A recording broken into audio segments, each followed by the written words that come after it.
और अगर मनुष्य अपनी पुरानी आदतों के घेरे में ही चले तो साधना की नई दृष्टि खोलने में उससे बड़ी कठिनाई हो जाती है। तो थोड़े से परिवर्तन करने को मैं आपसे कहूंगा।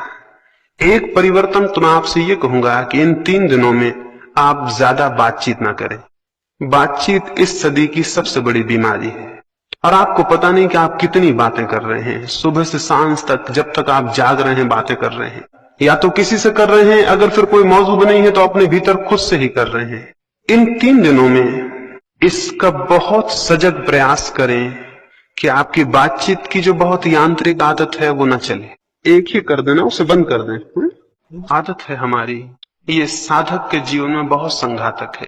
इन 3 दिनों में मैं चाहूंगा आप कम से कम बात करें, और जो बात भी करें वो बात भी अच्छा हो कि आपकी वही सामान्य ना हो जो आप रोज करते हैं।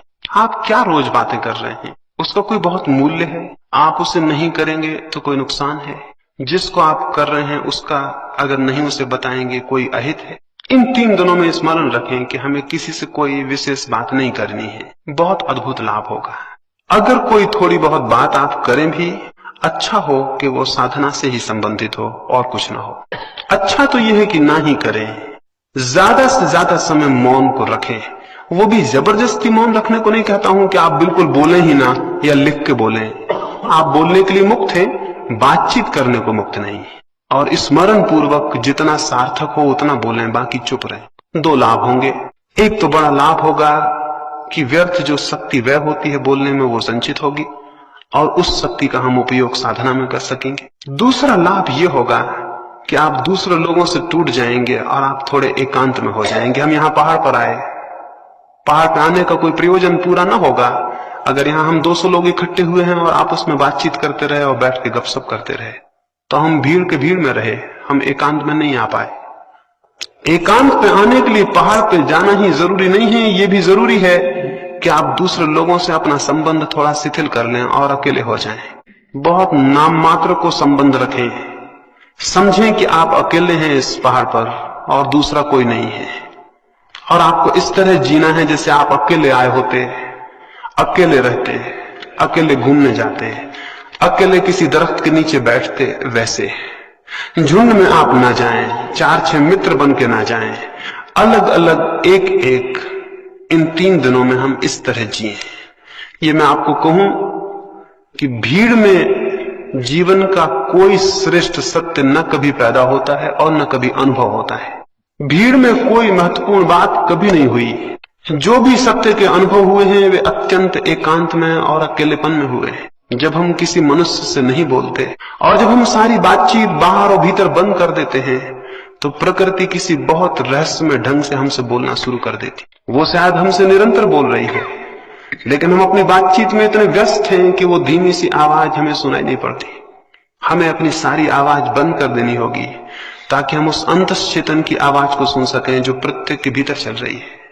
तो इन 3 दिनों में बिल्कुल बातचीत को छीन कर दें। स्मरण पूर्वक अगर आदतवश बातचीत शुरू हो जाए और ख्याल आ जाए तो बीच में वहीं तोड़ दें और क्षमा मांग लें कि भूल हो गई। अकेले में जाएं। यहां जो हम प्रयोग करेंगे वे तो करेंगे ही, लेकिन आप अकेले में प्रयोग करें। कहीं भी चले जाएं, किसी दरख्त के नीचे बैठे। हम ये भी भूल गए हैं कि हमारा प्रकृति से कोई संबंध है और कोई नाता है, और हमको ये भी पता नहीं है कि प्रकृति के सानिध्य में व्यक्ति जितनी शीघ्रता से परमात्मा की निकटता में पहुंचता है उतना और कहीं नहीं पहुंचता। हम ये भी भूल गए हैं कि हमारा प्रकृति से कोई संबंध है और कोई नाता है, और हमको ये भी पता नहीं है कि प्रकृति के सानिध्य में व्यक्ति जितनी शीघ्रता से परमात्मा की निकटता में पहुंचता है उतना और कहीं नहीं पहुंचता। तो इस अद्भुत 3 दिन के मौके का अवसर का लाभ उठाएं, अकेले में चले जाएं और व्यर्थ की बातचीत ना करें। वो 3 दिन के बाद फिर करने को आप काफी समय रहेगा, उसे बाद में कर ले सकते हैं। इस तीसरी बात को स्मरण रखें कि अधिकतर 3 दिन मौन में, एकांत में और अकेले में बिताने हैं। सब साथ हो तो भी अकेले में ही हम बिता रहे हैं। साधना का जीवन अकेले का जीवन है। हम यहाँ इतने लोग हैं, हम ध्यान करने बैठेंगे तो लगेगा समूह में ध्यान कर रहे हैं, लेकिन सब ध्यान वैयक्तिक है, समूह का कोई ध्यान नहीं होता।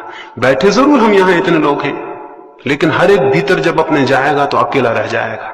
जब वो आंख बंद करेगा अकेला हो जाएगा, और जब शांति में प्रवेश करेगा उसके साथ कोई भी नहीं होगा। हम यहाँ 200 लोग होंगे, लेकिन हर एक आदमी केवल अपने साथ होगा, बाकी 199 के साथ नहीं होगा। सामूहिक कोई ध्यान नहीं होता, न कोई प्रार्थना होती है। सब ध्यान, सब प्रार्थनाएं वैयक्तिक होती हैं, अकेली होती हैं। यहां भी हम अकेले रहेंगे, बाहर भी हम अकेले रहेंगे, और अधिकतर मौन में समय को व्यतीत करेंगे, नहीं बोलेंगे।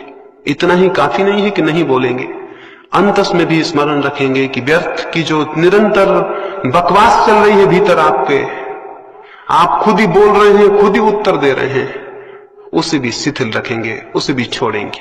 अगर भीतर वो शिथिल ना होती हो, बहुत स्पष्ट भीतर आदेश दें कि बकवास बंद कर दो, बकवास मुझे पसंद नहीं है, अपने भीतर स्वयं से कहें। ये भी मैं आपको कहूं कि साधना के जीवन में अपने से कुछ आदेश देना बहुत महत्वपूर्ण है। कभी आदेश दे के देखें, अकेले में बैठ जाएं, अपने मन को कह दें कि बकवास बंद, मुझे ये पसंद नहीं है, और आप हैरान होंगे कि झटके से बातचीत भीतर टूटेगी। 3 दिन स्मरण पूर्वक भीतर आदेश दे दें कि बातचीत मुझे नहीं करनी है, आप 3 दिन में पाएंगे कि अंतर पड़ा है और क्रमशः भीतर की बातचीत बंद हुई है। 5वीं बात, कुछ शिकायतें हो सकती हैं, कोई तकलीफ हो सकती है, 3 दिन उसका कोई ख्याल नहीं करेगा। कोई छोटी मोटी तकलीफ हो, अड़चन हो, उसका कोई ख्याल नहीं करेगा। हम किन्हीं सुविधाओं के लिए यहां इकट्ठे नहीं हुए। एक अभी में एक चीनी साध्वी का जीवन पढ़ता था।